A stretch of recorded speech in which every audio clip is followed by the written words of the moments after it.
Hello and welcome to the first of a series of videos I would like to call Empathy Learning, English and Spanish 101. In this series I would like to show you the differences and the things in common with both languages, while offering you tips and a wider vision of both languages. When we start learning a new language, especially the first one we learn, we always start nagging about why our language is better than the new one. It's logical. We have been using it for a long time and we've grown accustomed to it. That's why we find the new language so strange to us. However, we never received the feedback from the learner of the other language. What makes our language hard to them?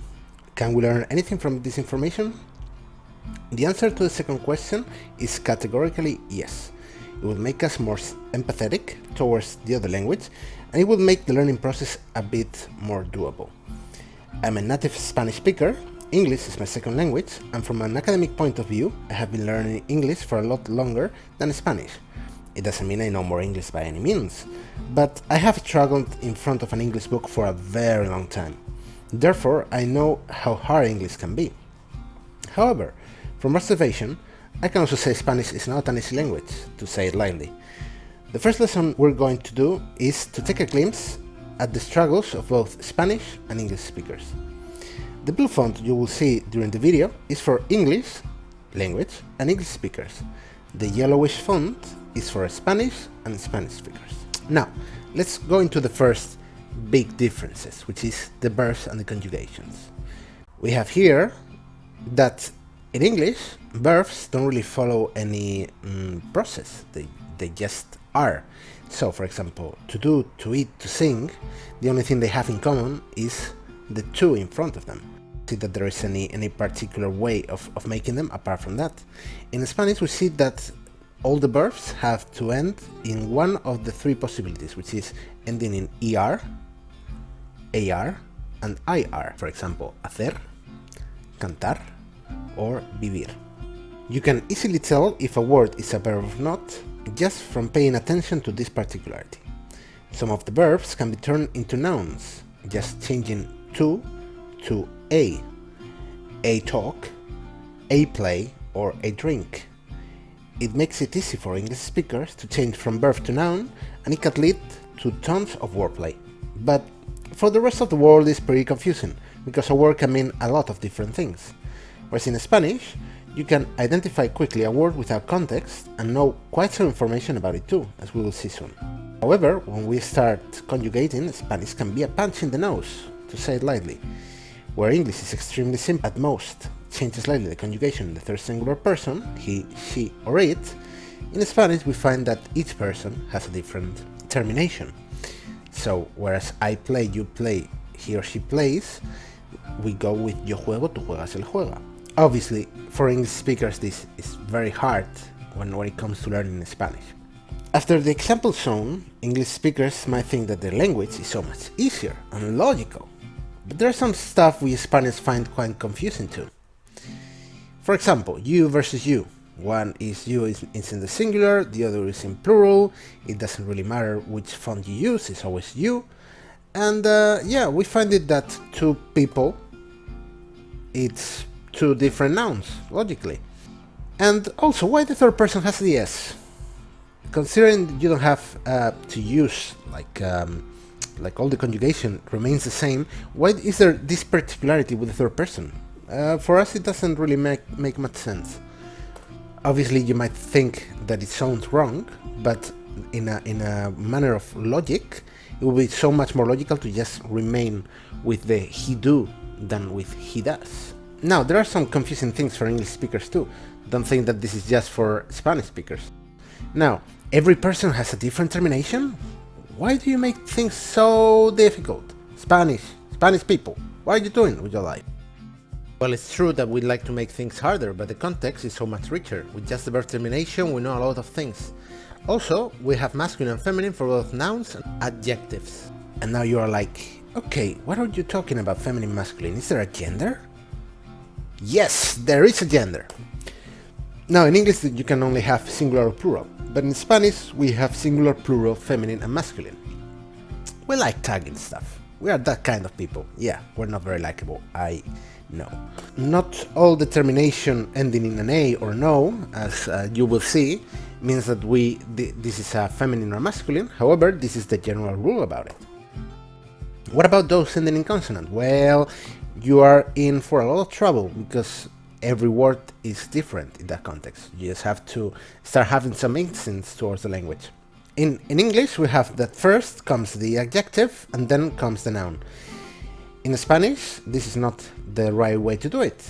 You can, in some literature setting, use it in this way, but in general, you would use first the noun, what you're going to describe, and then the adjective.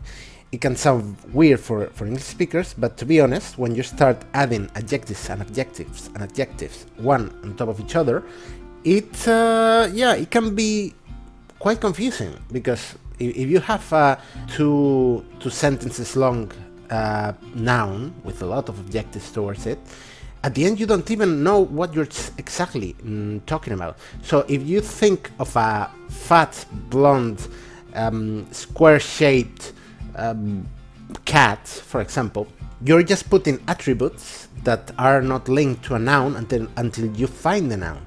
So you are not really making a good picture of it. The most logical way to do it is to put the noun first to know what you're talking about, and then start describing it. Now, for English speakers, this might look crazy, but for us Spanish speakers, this can lead to a lot of confusion when talking in English. Also, one thing that is very important here is that the adjective and the noun in Spanish have to be connected in both the number, if it's plural singular, and the gender, if it's feminine or plural. So now you see here, for example, gato gordo, it means fat cat, but it's a masculine. If you go with galletas saladas, salty crackers, you see that it's feminine and plural. Now, this can lead also to a lot of confusion for English speakers.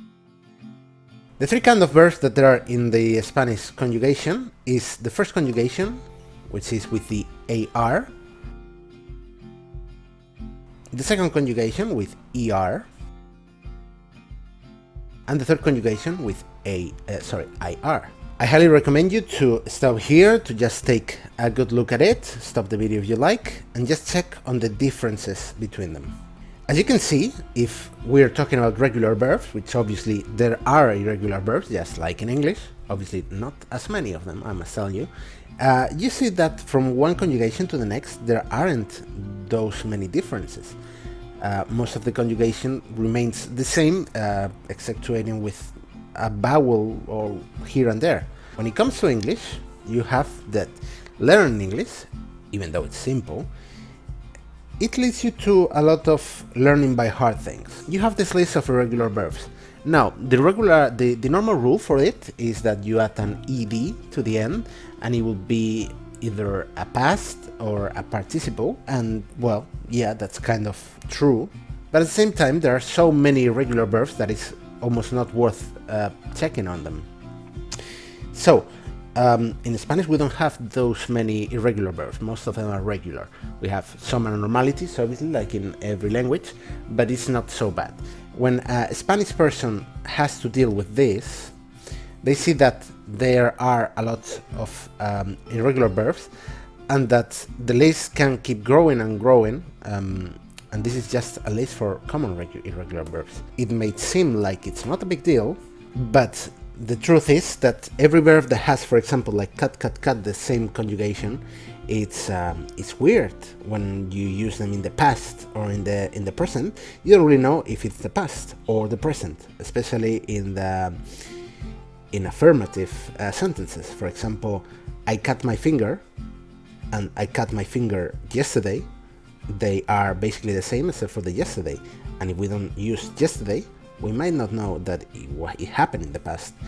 Now, in Spanish that doesn't happen, but yeah, I get that it's fun, you know, it's not that hard to go through, but when we start learning this, it becomes not easy at all, because there is no logical way to just conjugate these verbs. So in the end, we have to learn a lot by heart, and it's one of the first stones that we find in the way of learning English. Now, with this lesson, we have seen some of the things they have in common and some of the things they are different about. In the next few lessons, we will see more things and things that can be related towards one another.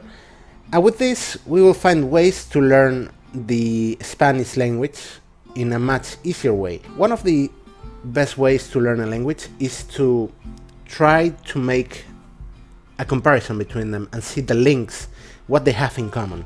That's why translation is so important when learning a language, because it can really help you learn much faster in this very long process which is language learning. Anyway, I hope this video was helpful for you, and see you in the next one. Have a good one. Bye bye.